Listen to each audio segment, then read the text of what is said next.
Thank you very much, and very nice to see you all.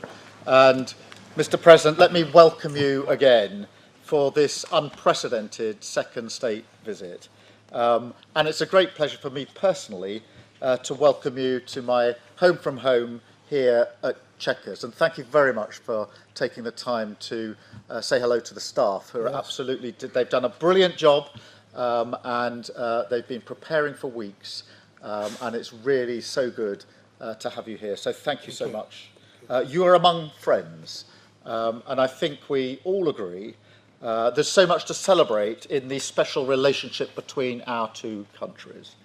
By standing together in war and in peace, this bond is the very foundation of our security, our freedom, and our prosperity. But what is the relationship all about when it comes down to brass tacks? It comes down to leaders, of course, leaders who respect each other, leaders who genuinely like each other. And it comes down to our unique relationship on defence, the closest the world has ever seen. It comes down to the connections between our people, ties of family and friendship. The President himself is a shining example of that. But it also comes down to business, to all of you here, and thank you so much for coming here this afternoon. It's fantastic to have you with us as the best evidence of that people-to-people, business-to-business relationship that thrives in the special relationship. In so many ways, this story is a story about enterprise. The US is our single biggest, largest trading partner. Companies like BP, GSK, Rolls-Royce, and AstraZeneca employ thousands of people in the United States. American companies like Microsoft, Citigroup, Boeing, Amazon, and Blackstone do the same here. Together, we support over 2.5 million jobs across both economies. So this relationship is embodied in each and every one of you here today. We have, if you like, the great and the good of British and American business sitting with us. Leading lights in tech like Jensen, Ruth, Demis and Satya. Finance, Jane, Larry and Steve. And of course in pharma, in defence, energy and manufacturing. It is really great to see you all again, I should say, because of course we were together yesterday and we know each other very, very well, which is exactly as it should be. And just look at what we're achieving today together. The deals and investment that you're announcing today break all records. What a day. £250 billion flowing both ways across the Atlantic. It is the biggest investment package of its kind in British history by a country mile. So thank you so much for your contribution on your part in that as the embodiment of that special relationship. And let me spell out what that means. It means life-changing investments across the United Kingdom. It's expected to create 15,000 jobs in Belfast, in Birmingham, Hartlepool, the Humber, and well beyond. It means thousands of working people will feel and will be better off. And it shows the potency of this partnership. US capital and entrepreneurial spirit combined with British ideas and ingenuity. The UK is one of the world's largest economies. Maybe not quite on the scale of the United States, I concede, but my word, we punch above our weight. And we lead the world in expertise on quantum, on AI, life sciences, financial services and more. We have the only trillion-dollar tech sector in the West, outside of the US, again, I caveat. We have the best investment, the best universities, the most Nobel Prizes, and we have Demis here, outside the US. That's what we bring to the table, and we are proud of it. That's why we both benefit from this incredible relationship. Look at the economic prosperity deal that we struck back in May. It was the first trade deal that the President made. And yes, it was the best deal as well. We have the lowest tariffs in the world in vital sectors, and that is some achievement. It was a tough negotiation, but we did it for a reason, because it's a win for both sides, and because we knew that by working together, we could deliver more for working people. We could help the businesses here today to thrive and help you create good, well-paid jobs in communities up and down our country. And ultimately, that is the test of the special relationship. How much it delivers for honest, hard-working people to make them safer and better off. We've already taken a big steps forward, and we're going further today, much further. In a moment, the President and I will sign our groundbreaking new technology partnership, the Tech Prosperity Deal. It's a blueprint to win this new era together, shape it according to our shared values, and seize the incredible opportunities that are on offer. I want to thank all of you for supporting this vision. We have huge new investments from NVIDIA, Nscale, OpenAI, Google, Salesforce, and many more, backing cutting-edge British jobs for years to come. And of course, tech needs energy.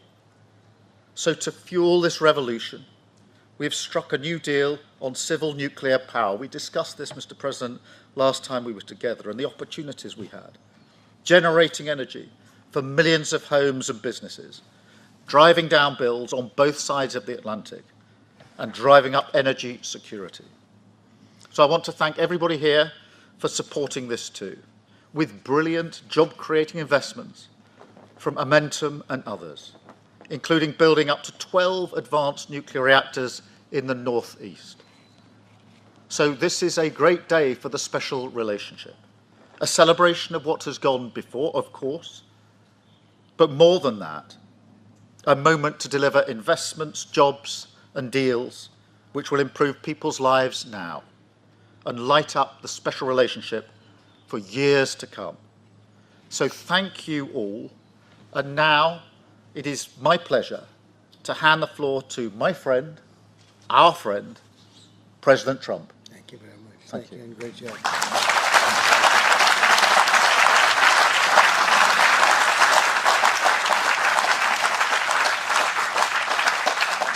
Well, this is a very distinguished group. I can tell you that's what I do for a living. It was before politics. I would have to deal with you, and you are the best. You're the best in the world, and you're here. And it's an honor to have all of these great leaders. Really an honor. But I'm sincerely grateful to Prime Minister Starmer and Lady Starmer for welcoming us to this very special home, this beautiful place. And I was here a number of years ago, but somehow today it looks even better, even more beautiful, and even more historic. Melania and I are forever thankful to His Majesty King Charles III and Her Majesty Queen Camilla. We had a fantastic evening last night. But the exquisite honor of a second official state visit, the first ever, it's the first time it's ever been done, was, really was an honor. Such great history, and to think it's a first. It's always nice to have a first. But the ties between our countries are priceless, and it's really an inheritance. It's a beautiful inheritance. Today we're making those ties closer than ever before. We've done some things that financially are great for both countries, and we work together, and it keeps us together, and I think it's an unbreakable bond we have, regardless of what we're doing today. I think it's unbreakable. But this is very big, and I want to thank all of the incredibly talented business leaders, the best in the world, biggest in the world, here this afternoon for investing in the Anglo-American Alliance, and you personify an important part of the unique national bond and really a world bond. What you've done is incredible. Our two countries do a great deal of business together. $340 billion last year was the number. In May, the United Kingdom became the first country to make a trade deal with the United States during my second term, and we sort of wanted to make it the first because the bond is so strong and the relationship so long. That agreement will create billions of dollars in opportunities for American farmers to sell their products into the UK, reduce barriers to trade, and give the U.S. manufacturers better access to the UK's world-class aerospace supply chain, which is really is world-class. A lot of people don't understand it, the importance of that particular asset that you have. It's a beautiful job you've done. There's no more natural partnership in the world. Together, we're building up the industrial capacity of both of our countries, which is crucial to our defense. And we work so well together in defense. I met so many of the leaders of your defending group, and many of them I've known by name, but now I know them pretty well. We had some very good meetings today and yesterday. So we're taking the next logical step with a historic agreement on science and technology partnerships, and this will create new government, academic, and private sector cooperation in areas such as AI, which is taking over the world. I'm looking at you guys. You're taking over the world, Jensen. I don't know what you're doing here. I hope you're right. All I can say is we both hope you're right. But it's pretty amazing. Quantum computing, fusion, 6G, and civil nuclear energy, and align our nations through the approach of centered deregulation and innovation. And we're going to have a lot of deregulation and a tremendous amount of innovation. It's just happening. But this new accord is already helping spur a massive wave of private sector deals worth over $350 billion alone, headlined by a $136 billion from Blackstone. That's very nice. Steve, thank you. That's why you have that location, I think. It's considered the best seat all the year. Yours is pretty good too, Jensen. That's good. That's great, Steve. You know what you're doing better than anybody. American company X Energy and British company Centrica has been announcing, and really for a long while they've been talking about this deal, the deployment of modular nuclear reactors across the UK, all across the UK.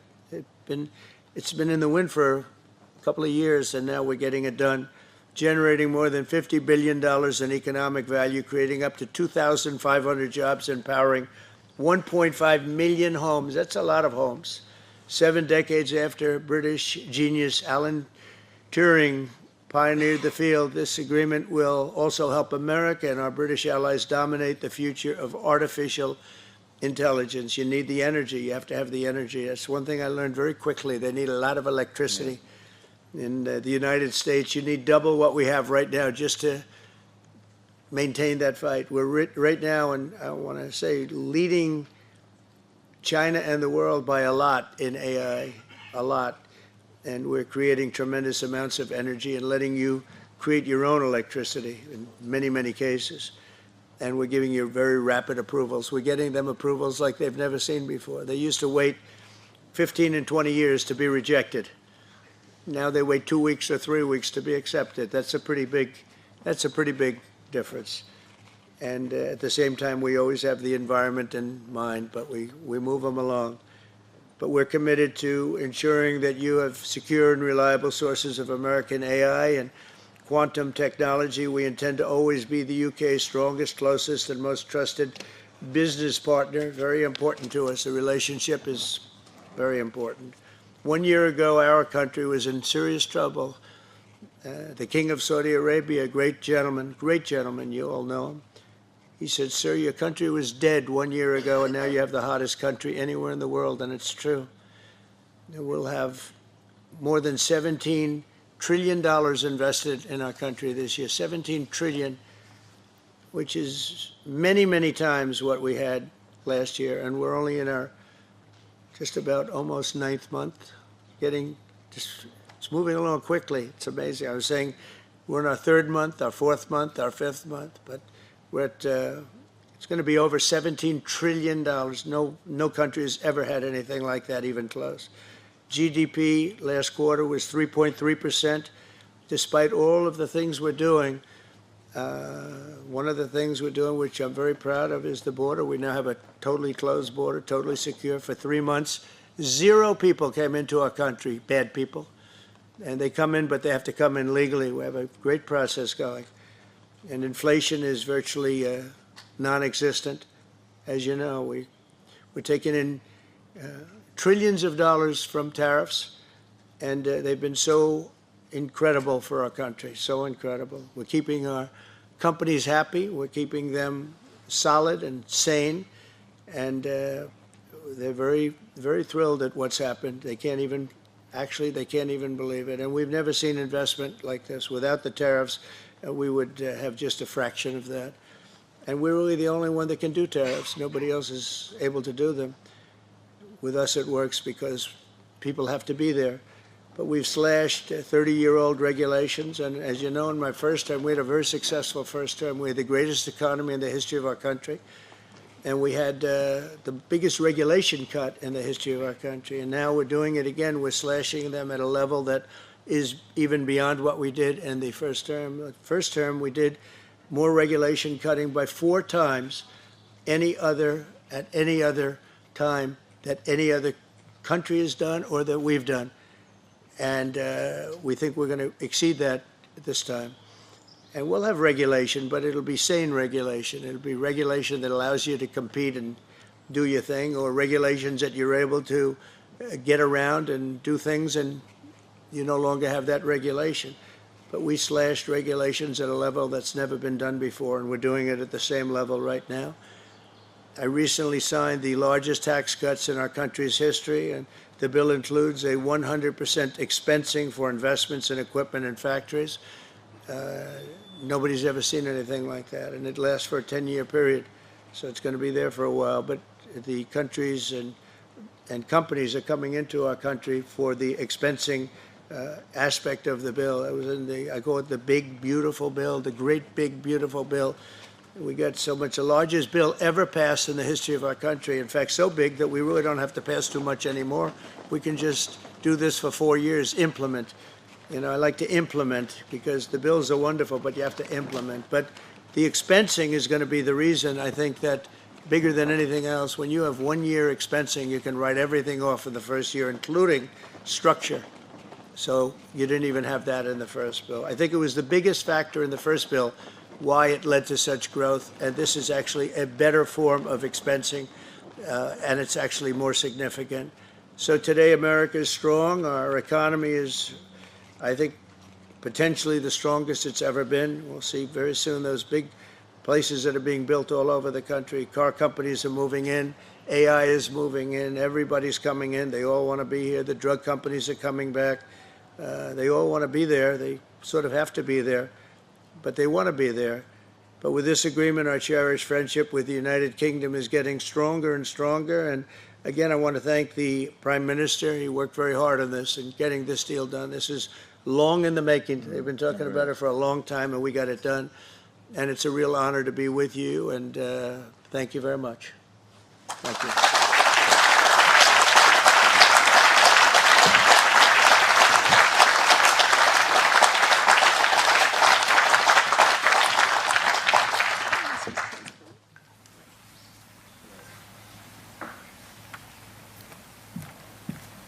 Sign this, Howard? Where's Scott? Did I sign this? Are you sure, Scott? If the deal's no good, I'm blaming you, Scott. That'd be great. It's a great honor.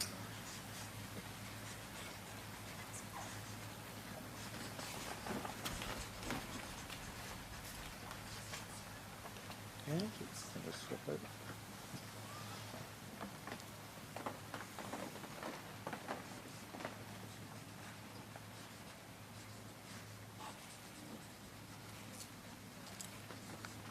Okay, hold that up.